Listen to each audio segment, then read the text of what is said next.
Assalamualaikum warahmatullahi wabarakatuh. Bertemu lagi dengan saya Nina. Saya adalah dosen dari Fakultas Ekonomi Bisnis dan Teknologi Digital Universitas Nahdlatul Ulama Surabaya. Nah, di video kali ini saya akan bahas tentang ilmu atau ya sedikit pengetahuan tentang self improvement yang berguna banget di dunia kerja. Jadi cocok untuk kalian para maba, mahasiswa yang memang cepat atau lambat akan terjun ke dunia kerja. Bisa juga dipakai untuk rekan-rekan yang memang sudah bekerja dan ingin meningkatkan atau menambah kualitas diri, suka dengan self improvement. Nah, konten ini sepertinya cocok untuk kalian. Kali ini saya akan membahas tentang tiga hal utama yang sangat memengaruhi hubungan di dunia kerja. Nah, sebenarnya sih ini nggak bisa dipakai cuma di dunia kerja, tapi bisa juga ke segala jenis hubungan, pertemanan, kemudian hubungan dengan sahabat gitu ya, atau dengan tetangga, dengan orang sekitar, orang-orang di social circle kita. Ini juga bisa banget diterapkan ya, tiga hal fundamental ini. Langsung aja yuk ke pembahasannya. Nah, ketiga hal fundamental ini kalau misalkan kita terapkan dan lakukan dengan baik on daily basis atau di kehidupan sehari-hari, di berbagai hubungan, tapi karena kita sekarang lagi bahas tentang dunia kerja, jadi kita fokus ke dunia kerja. Nah, kalau kita terapkan semuanya dengan baik, besar kemungkinan hubungan kita dengan orang-orang di dunia kerja akan berjalan dengan baik atau lancar, atau bahkan bisa membuka kesempatan-kesempatan baru yang selama ini nggak kita sangka. Ternyata ada loh di sana kesempatannya, hanya dengan menerapkan tiga kunci utama ini. Nah, kunci utama yang pertama adalah action atau tindakan kita. Di dunia kerja tuh penting banget untuk kita menunjukkan bagaimana sih kita dalam berperilaku atau bertindak gitu ya. Atau ketika, contohnya nih ya, ketika kita bertemu dengan klien gitu ya, di sebuah tempat, misalkan di restoran gitu ya, kita lagi ngobrol sama klien, tiba-tiba handphone kita bunyi, kita lupa matiin, atau bahkan sebenarnya kita nggak pernah tahu bahwa etika ketika bertemu dengan orang lain adalah turn off your phone gitu ya. Mau sama temen juga sih sebenarnya kalau kita udah quality time sebaiknya memang handphone disembunyiin, dimasukin ke tas atau di silent. Ya jelek-jelek di mode getar ya. Nah, apalagi ini sama klien, dimana pesan dan kesan tuh sangat penting. Ya kalau kita mau bisnis kita jalan ya, kalau kita mau usaha yang kita lakukan dan jalan dengan lancar, ya seharusnya kita memperhatikan hal ini gitu ya. Jadi yang pertama adalah action atau tindakan kita. Tadi contohnya aja gitu ya. Nah, gimana sih cara kita untuk meningkatkan self improvement kita di part action? Banyak-banyak membaca buku atau membaca ya bahan bacaan apapun yang terkait dengan manners. Banyak banget buku yang ada di luaran sana. Kalian bisa beli, bahkan di Google Playbook juga ada gitu ya. Nah, penting untuk kita tahu apa aja sih yang boleh dan sebaiknya tidak boleh kita lakukan ketika kita sedang berkomunikasi dengan orang-orang di dunia kerja gitu ya. Karena itu penting banget untuk meninggalkan kesan dan kesan. Nah, poin yang kedua penting juga nih adalah tentang penampilan. Ya banyak ya kalau misalkan masih muda, masih kuliah, mikirnya adalah ya aku tuh kayak gini apa adanya, aku kayak gini gitu.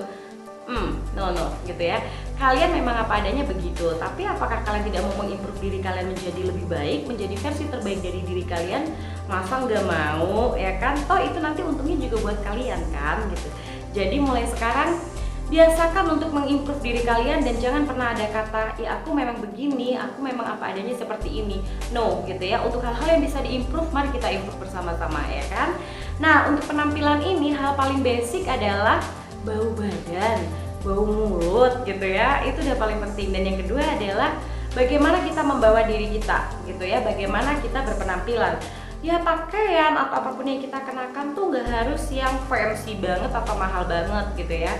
Tergantung juga sih sama lingkungan kita bersosialisasi. Kalau memang biasanya membutuhkan hal-hal yang fancy things ya, yang memang luxurious, ya well oke. Tapi most of the time kalau misalkan kita masih baru juga masuk ke dunia kerja gitu, paling penting penampilan itu adalah rapi gitu ya, atau well person gitu ya. Jadi kalian nggak pakai baju yang asal-asalan gitu ya, karena kan kalian harus membawa diri kalian dengan baik ya. Kayaknya ada pepatah bahasa Jawa ya, ajining rogo ono neng busono gitu mungkin ya, kayaknya ya.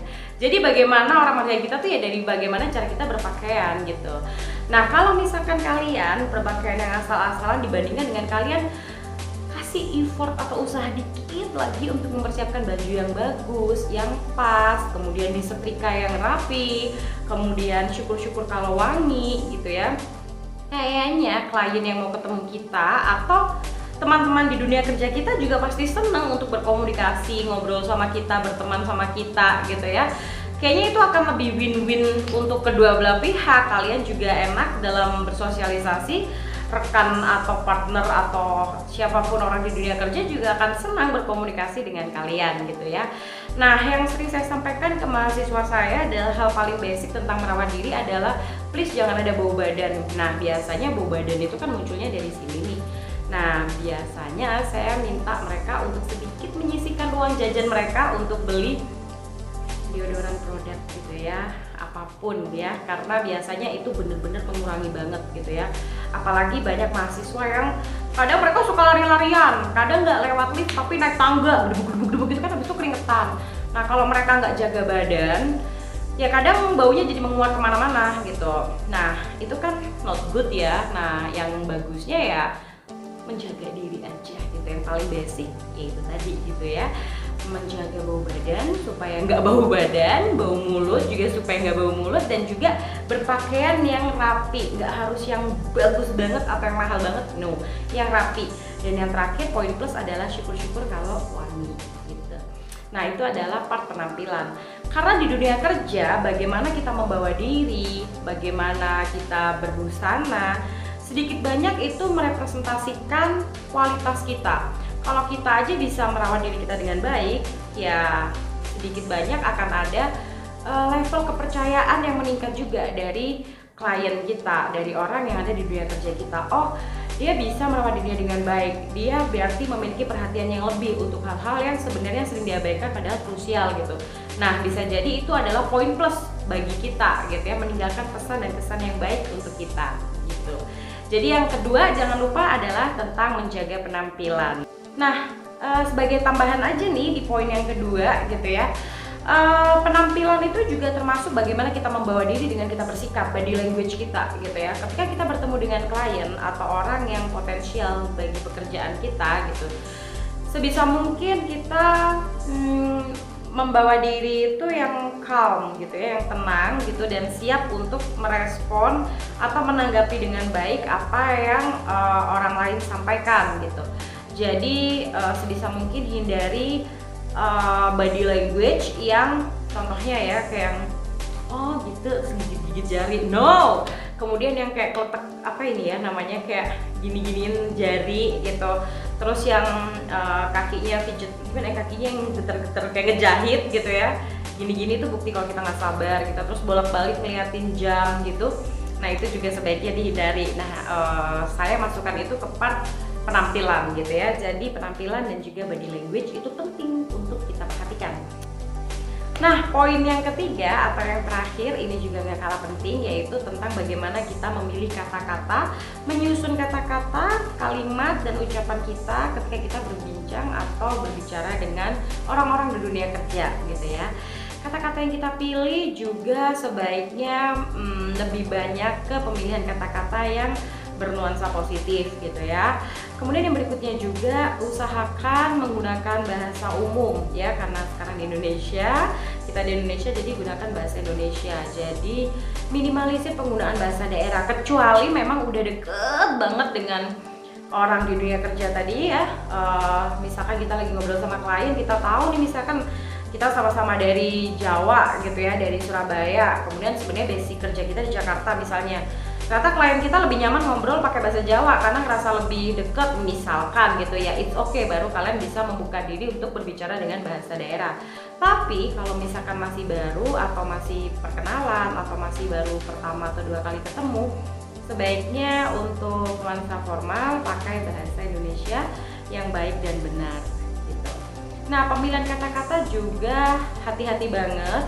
Karena ketika kita tidak tahu gitu ya, di beberapa daerah itu ada beberapa kata-kata yang maknanya bisa ganda ya gitu. Jadi mungkin maksud kita bercanda gitu ya, tapi bagi orang yang menerima belum tentu itu diterima sebagai candaan gitu ya. Jadi perhatikan juga apa ucapan-ucapan, kalimat-kalimat yang memiliki isu sensitif di berbagai tempat di daerah-daerah lain gitu misalnya. Jadi penting banget untuk kita belajar gimana cara berkomunikasi yang baik, gimana memilih kata-kata yang baik. Nah itu bisa kalian biasakan mulai sekarang kalau misalkan kalian masih mahasiswa atau malah masih maba gitu ya.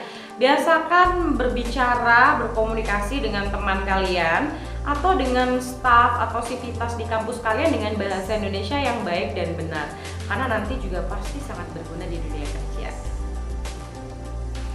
Nah itu tadi adalah 3 hal penting yang sangat-sangat berpengaruh atau memengaruhi hubungan di dunia kerja.